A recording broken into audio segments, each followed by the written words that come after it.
It's great to be joined by many officers here from the FWC Commission. We've got many environmental partners, great law enforcement friends. I want to thank the Bay County Shooting Range for hosting us. I think by now everybody knows that we're a Second Amendment state here in Florida. We believe in our God-given rights. We're going to protect those rights. It's a great place to train and safely and effectively practice firearms use, which can save lives and also be used to support another God-given right, which is to go out and lawfully hunt and fish.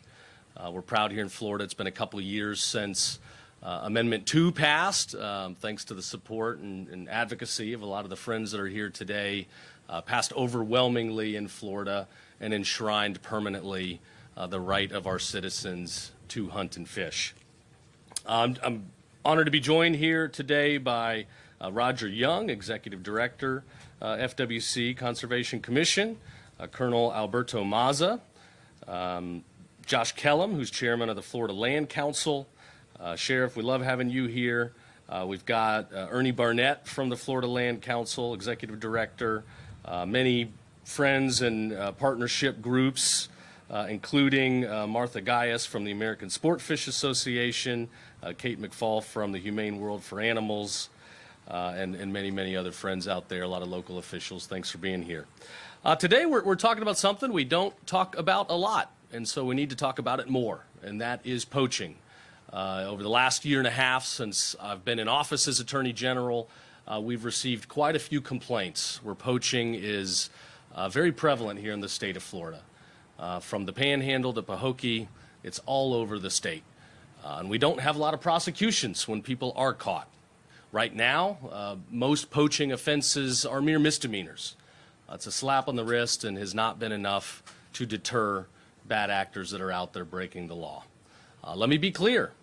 This is not involving hunters that are doing things the right way. We love our hunters. Here in Florida, we're blessed to have the most beautiful ecosystem and abundance of natural resources, something special and, in my opinion, better than anything any other state can offer. But we need to be responsible. And those that are out there unlawfully poaching, going after and taking animals, taking wildlife, discharging firearms in private property, breaking the rules. It endangers our harvest, our ecosystem. It endangers people that might be in near proximity. And it also it hurts the hunters that are out there following the rules, the catch limits, the regulations, and doing it the right way. So today we're going to announce that we will be proposing legislation for the next legislative session that I believe will be well received to increase penalties for poaching.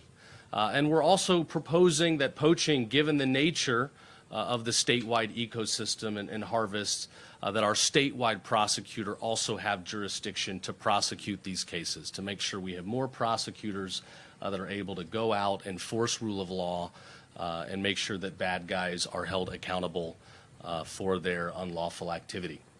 So today we will be proposing that if there is poaching, the unlawful taking of animals on private lands, breaking Florida state laws, that it will be raised from a misdemeanor to a third-degree felony, where somebody could actually spend real time behind bars. If you are poaching on private land in close proximity to people, to dwellings, to infrastructure, then it will be elevated to a second-degree felony, where you are looking at more time behind bars. And where there are repeat offenses of these violations, it could increase to a first-degree felony, where you are looking at several years, many years behind bars. Again, here in Florida, we're the free state of Florida. We're proud of that, but that doesn't mean you have the right to do whatever the heck you want.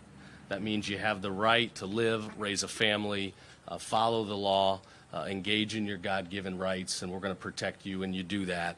But if you break the law down here, you're going to pay for it. As the sheriff knows, we've got record crime lows. When I took this job a year and a half ago, I was worried we were at record crime lows, so if it went up a tick or two, I was going to be in trouble. I was going to have failed a little bit. But thankfully, we've increased our prosecutions. We've increased our penalties for violent crimes, for serious drug offenses. We've had a great working relationship with Sheriff Ford and the rest of our sheriffs. I think we've got the best sheriffs and law enforcement in the country. And as a result, we are at even lower crime levels, the lowest we've ever had in history. So this will be a new enhanced penalty. Again, we promote rule of law in Florida. We want you to get out, enjoy the outdoors, and enjoy the heritage of hunting and fishing that runs so deep in the history and DNA of Florida, something that we now know we will preserve forever. It will stand the test of time. We will hand it down to our kids and grandkids. It will be part of the free state of Florida forever. And those that want to abuse it, take it for granted, and endanger others, we will hold them accountable. So thanks again, everybody, for being here today. It's great to be here. I know a lot of the FWC officers are going to compete and have some fun training with their firearms use. I applaud them in that. I think it's wonderful to exercise Second Amendment rights in a safe way. And everybody knows here in Florida, we're restoring the Constitution one day at a time. With that, I will turn it over to Roger Young, our Executive Director.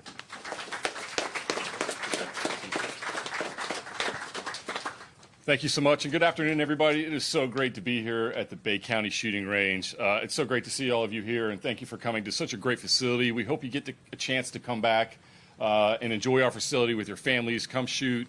It's a great facility, and it's a great partnership with Bay County. We couldn't be more prouder of that and that relationship. And Attorney General Uthmeier, we couldn't thank you for those words. You said it perfectly about the attention that's needed to poaching. And I want to just say thank you to Sheriff Ford also for being here, for your support, Commissioner Kellum, Colonel Mazza, all our staff, all our stakeholders that have come out to support us in this important announcement and this important endeavor. Because today's announcement for increased poaching penalties is yet another example of our Attorney General's commitment to ensuring that our officers have the tools to hold criminals accountable. And that's really what this is all about. Meaningful penalties make wildlife laws more than just suggestions. They make them effective. Law-abiding sportsmen and women follow seasons, bag limits, rules and regulations, licensing requirements, and together, penalties create a level playing field by holding poachers accountable for what they are really doing. And what they are really doing is they're stealing the resources from the law-abiding citizens and the people of Florida, and they are robbing them of the opportunity to enjoy those resources with their friends and their families and their loved ones for generations to come. And that's really what this is all about. So poachers are often armed, too, and dangerous. It may be involved in other criminal activities. So reducing poaching encounters will increase the safety of our officers in the field and reduce the risk of our high-risk encounters from our officers that they face in the field. And that's keeping everybody safe. And that's what's such a great idea about this announcement today. So increasing penalties is a proactive investment that can reduce crime and improve officer safety and conserve wildlife across this great state. And like the Attorney General said, we have so many great resources here in the state of Florida, especially here in the Panhandle, and that heritage runs deep in our culture, and that's what it's all about, and it's worth protecting. But make no mistake, poaching is not a victimless crime. Poaching across the state costs millions of dollars to our resources, to our state agencies, and it robs people of their right to hunt and fish and enjoy our resources. So stronger penalties for poaching affirm Florida's commitment to protecting natural resources for future generations. And again, that's what this is all about. We appreciate your support in this endeavor. Attorney General Uthmeier, we can't thank you enough for this announcement and for this initiative, and we are here 100% to back you up and support this and support the free and great state of Florida and all our law enforcement officers across the state. Thank you for the law and order that you established across the state. So thank you very much. Appreciate it. All right, next we have FWC Colonel Alberto Mazza.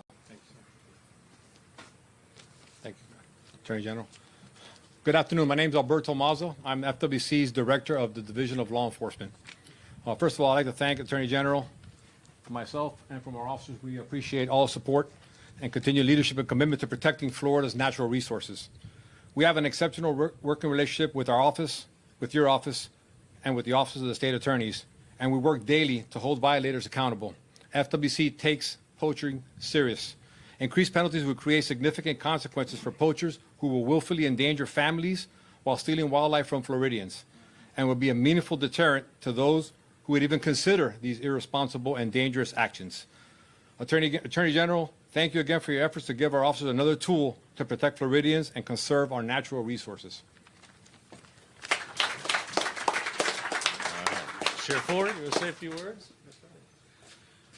Good afternoon. I'm Tommy Ford, Bay County Sheriff, and I'd like to, on behalf of Bay County, welcome our Attorney General here to Bay County. He's such a great friend to law enforcement and supporter of law and order, and we've really made strides. And as he mentioned, we continue to see lower crime rates. We also have our Colonel with the FWC and the Executive Director here today, and it's always an honor to welcome them. Captain Guy and his troops are always side by side with us during spring break and other times where we have takeovers and other issues, and they're great law enforcement partners in helping us keep this community safe. But, you know, we're here today to talk about the poaching issue, and we're not going to allow people to abuse our natural resources here in Florida, just like we don't want to allow them to commit other types of crimes, because it is not fair to the law-abiding citizens that are out there hunting and doing things the right way for somebody to do it the wrong way. And again, I really like portions of this proposal that addresses if somebody does that near somebody's dwelling. I mean, if you're talking about night hunting and somebody is shooting a gun in a residential area where there's homes and kids, you know, it's a very dangerous situation where lives could be lost. So appreciate the Attorney General for bringing this forward, and we look forward to working in partnership with FWC and his office in this. Thank you. To expand a minute on something you said, we got reports not too far from here out east, a family in a rural area in the dining room at night at the dinner table, a bullet comes through the window. You can imagine if you're there with your kids, what a horrifying this experience that would be. Suddenly everybody's, hits the deck, they're not sure what's going on. In that case, the dad went out and found bullet shells, not far away where somebody was driving a power line, dirt road, hunting at night, poaching illegally. So this shows it is not a victimless crime. I mean, God forbid, thankfully everybody was okay in that situation, but it could hurt people, it could endanger people, notwithstanding the harm to the harvest, the ecosystem, and the infringing on people's law-abiding rights. So it is serious, and we look forward to prosecuting cases of offenders. To round us out here, we will hear from Josh Kellum from the FWC board. He's on the Land Council. He helps us all enjoy the outdoors down in South Florida quite a bit. It's nice to have him up here to the Panhandle. Josh. Awesome. Thank you, Attorney General, and thank you for taking this seriously. This has been something that's been talked about.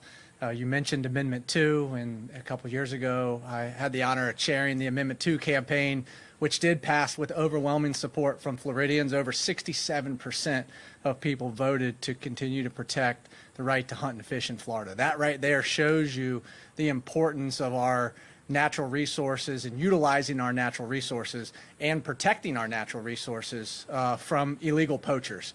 And as a property owner and somebody that manages a significant amount of land in Florida and working on land council issues with our land council that I have the honor to serve on, we hear from land council members all over the state of Florida of how poachers have been repeat offenders. Even some of the same poachers have been busted on same property 3, 4, 5 times.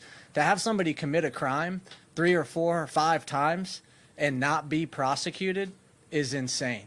And that's something that we have to fix. And I know that our law enforcement officers at FWC and the local sheriff's office around the state of Florida and police officers around the state of Florida work hard to build these cases, around these illegal poaching. And then when they're brought forth, there's state attorneys' offices in different locations in the state that just don't take them seriously. And so I'm glad that the Attorney General is helping and stepping in, and hopefully this will be a pathway to show the state attorney's offices that these are serious cases.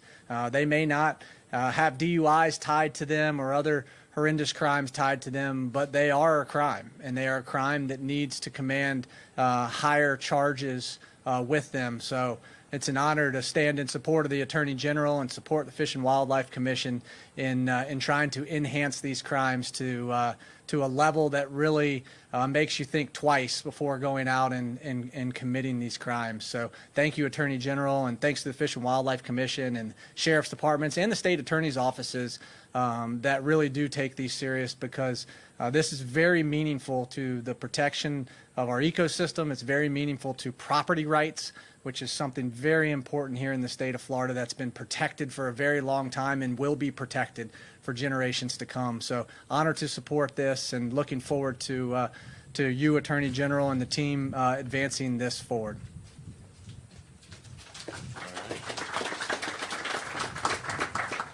Thank you, Josh. Again, thanks everybody for being here.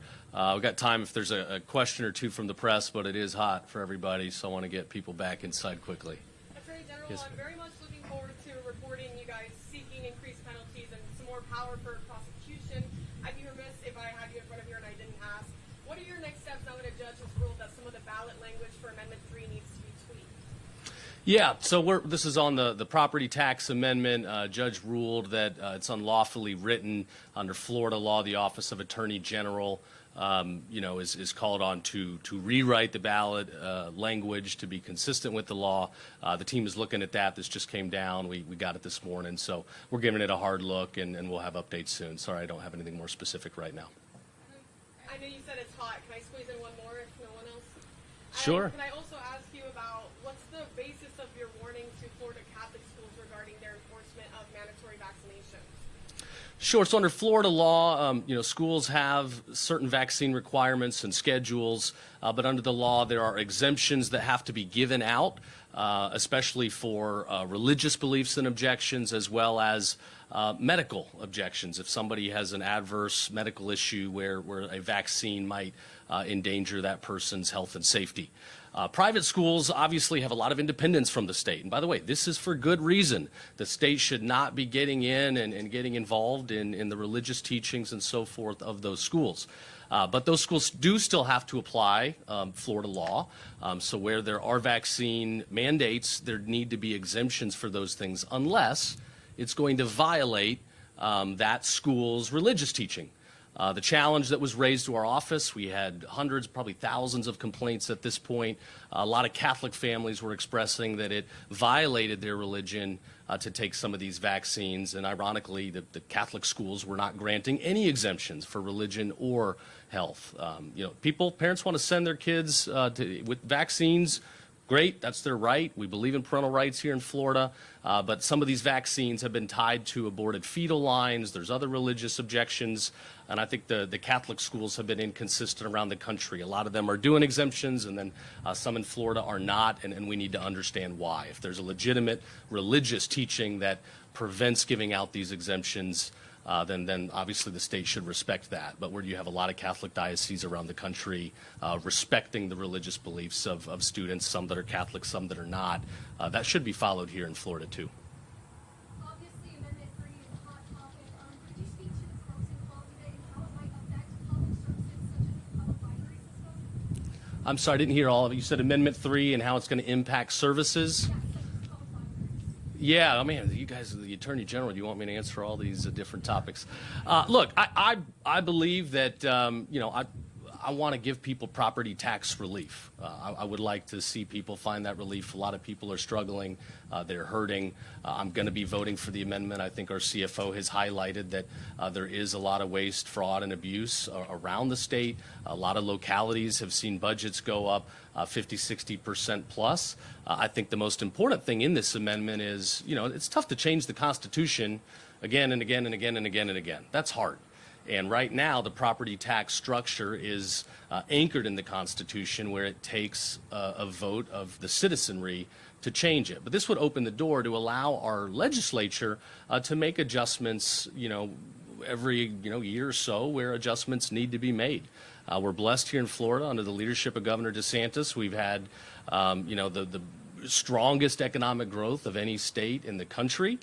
We've got record surpluses. The state's doing well. But at the end of the day, we need to find a way to get money back into the pockets of our citizens. If somebody's property taxes have gone up, 40, 50, 60%, and they're paying in significantly more to counties. County budgets are increasing, but the public service itself is not really changing that much. Well, then we have a problem. We need to get money back in the pockets. But let me be crystal clear.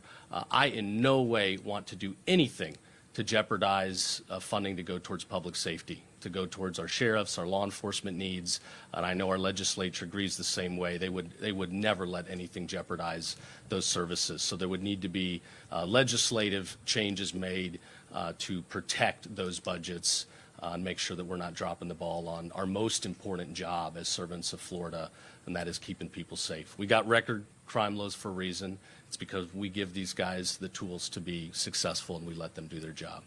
One more? I'll do one more. All right. It's a doozy, sorry. But Doozy. can you tell us a little bit more about why or the reason behind there's reports that Hope Florida records have been moved out of the state to Alabama? I have no idea what you're talking about. You'd have to talk to the state attorney over in Tallahassee. I'm not involved with that. I know the press has tried to tie me to it for some political reasons, but that's a confidential matter that I think he's working on. You need to ask him. All right. Thanks, everybody.